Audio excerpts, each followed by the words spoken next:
Hey everybody, Kristen here. As you know, I believe homemade is best, but it doesn't need to be complicated. And today I'm going to share with you a recipe that's not new to the blog, but I have updated it to make it easier for you. Today I'm showing you how to make Instant Pot Irish stew. And let me tell you, the classic original recipe that I had was amazing, but it was a little bit complicated. I don't like complicated, and so I went through the recipe, made a few little tweaks. We're gonna use a one-step cooking process, and now it comes together so much faster, and the results are just as delicious. To start, hit saute on your Instant Pot. Add in about a half a tablespoon of extra virgin olive oil and let that heat. While the oil is heating, season up 1.5 pounds of stew beef with salt and pepper. You could certainly use lamb stew meat here if that's what you have on hand. I typically use beef. It's just easier to find and more affordable here in the United States. We're gonna saute that up with 1 large yellow onion that's been finely minced and 2 stalks of celery that have been finely minced. Let the beef brown, the onion soften. After the beef looks like it has been browned on all sides, add in 3 cloves of minced garlic and 2 tablespoons of tomato paste. We're gonna let that toast for just about a minute. Okay, our meat is nice and sauteed here, and now to deglaze the inner pot, we wanna add in 12 ounces of Guinness beer, and I'm using a stout. Stout is best for this recipe. Just gonna pour it in.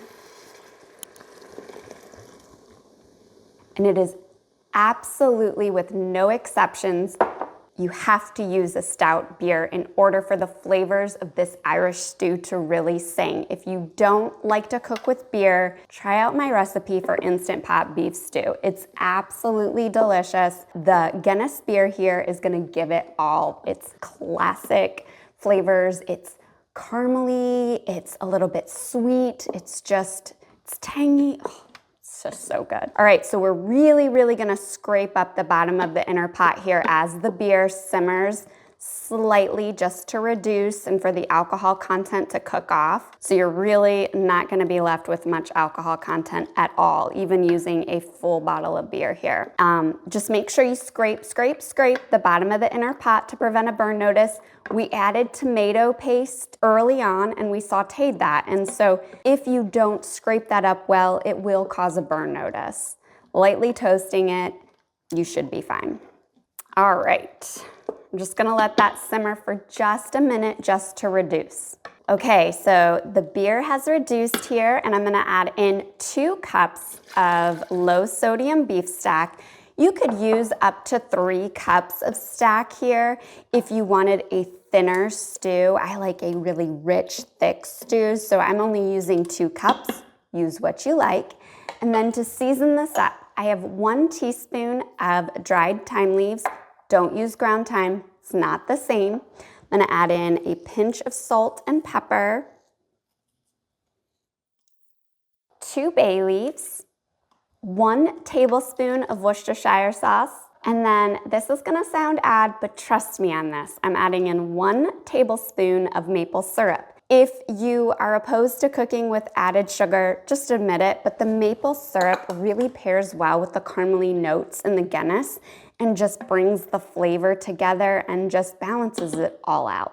Here is where I've changed up the recipe. We're gonna add in our vegetables now, but instead of cutting them into 1/2-inch pieces, which I originally suggested in the old recipe, I've cut them into 1-inch to 1.5-inch chunks. This will prevent them from turning to mush as the stew pressure cooks and the meat gets super tender. So I'm adding in about 1 pound of Yukon Gold potatoes that have been cubed. I'm just gonna stir that in. And then we're gonna add in 2 large carrots that have been cut into chunks and 1 parsnip that's been cut into 1.5-inch chunks. Parsnips are like a sweet, almost mild carrot. They look like this. You can find them in your produce section next to the carrots. And they're totally optional, but they're really quite delicious and add a nice mellow, sweet, a little bit acidic flavor to the stew. So that was 1 large parsnip, 2 medium carrots, and about 1 pound of Yukon Gold potatoes. You could use red potatoes if that's what you have on hand. You could even use russet potatoes. And that's it. We're gonna pop our lid on our Instant Pot. Make sure your venting knob is pointed towards sealed. We're gonna cook this for 30 minutes on high pressure. To set the cooking time, hit pressure cook or manual and use the plus or minus buttons and adjust until it reads 30. After the cooking time has elapsed, you want to let pressure release naturally on its own for at least 10 minutes. Super crucial anytime you're cooking a large volume item like soup or stew, or you're cooking meat to keep it tender. Then after 10 minutes or 22, 23 minutes as I did today, you can do a quick pressure release if needed. And to do that, you're going to take your long utensil, stand back so that you don't burn yourself, and knock your venting knob from the sealed to the venting position. There won't be much pressure left at this point. Then you can open up your Instant Pot.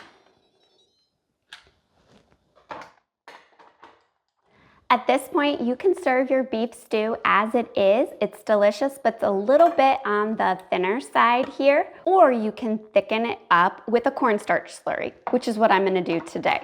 To do this, you're gonna hit cancel to turn off the keep warm function, and then hit saute and let that come to a bubble. Then we're gonna mix together 1 tablespoon of cornstarch with a couple tablespoons of water and whisk until dissolved. Add that right to the inner pot, and we're gonna stir that every little bit until it thickens and becomes glossy. It'll take about 3 to 5 minutes.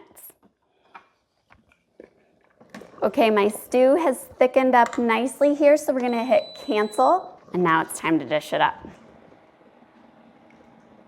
You remember there's some bay leaves in here, so as you come across them, you can discard them. I rarely find the bay leaves before I serve it up to my family, and then whoever finds it, the lucky winner. Okay, I'm gonna go in for a bite now. You can see my vegetables are still intact. They haven't turned to mush. The meat is falling apart, so I bet it's super tender, but let's give it a taste to see. Meat is super tender, caramel, maple notes to it, and it's still tangy. It's so unique and it's so delicious. I'm so glad I remade this one for you guys because it is a keeper and it's so much easier to make now with the 1-step cooking process. It's absolutely delicious.